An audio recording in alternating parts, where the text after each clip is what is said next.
اللہ تعالیٰ نے آقائے نامدار سرکاری دو عالم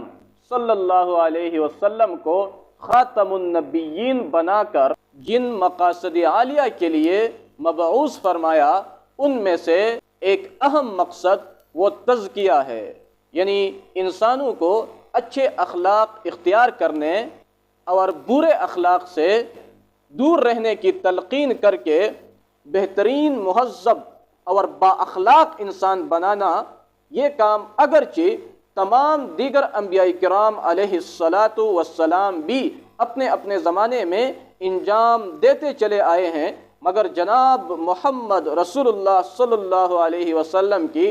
بعثت اس کام کی تکمیل کرنے کے لیے ہوئی ہے۔ چنانچہ آپ صلی اللہ علیہ وسلم کا ارشاد ہے، بعثت لأتمم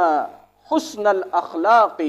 میں اخلاقی خوبیوں کو کمال تک پہنچانے کے لیے مبعوث کیا گیا ہوں۔ ایک صاحب ایمان کے لیے اخلاق حسنہ سے آراستہ ہونا کتنا ضروری ہے، اس کو جناب رسول اللہ صلی اللہ علیہ وسلم نے اپنے ارشادی مبارک میں یوں واضح فرمایا ہے، اکمل المؤمنین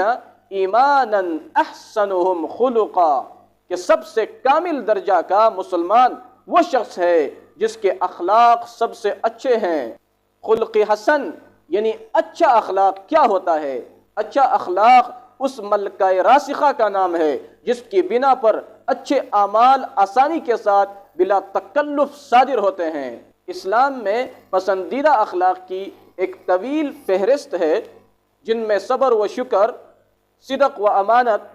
خوش کلامی، نرم مزاجی، انس و محبت، زہد و قناعت، توکل و رضا،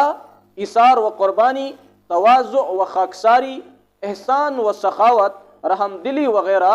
سب شامل ہیں، مگر ان میں شرم و حیا کی خصلت بڑی اہمیت کی حامل ہے، کیونکہ نبی کریم صلی اللہ علیہ وسلم نے ایک حدیث پاک میں ایمان و حیا کے درمیان بڑا گہرا تعلق بیان فرمایا ہے۔ آپ صلی اللہ علیہ وسلم فرماتے ہیں، ان الحیاء والایمان قرناء جمیعا فاذا رفع احدهما رفع الاخر، کہ حیا اور ایمان ہمیشہ ایک ساتھ رہتے ہیں، جب ان میں سے ایک اٹھایا گیا تو دوسرا بھی اٹھایا گیا۔ یعنی اگر کسی شخص میں حیا نہیں پائی جاتی تو سمجھو کہ ایمان بھی نہیں پایا جاتا۔ اور ایک دوسری حدیث میں آپ صلی اللہ علیہ وسلم فرماتے ہیں، ان الحیاء من الایمان، کہ حیا تو ایمان میں سے ہے، یعنی حیا ایمان کا جز ہے۔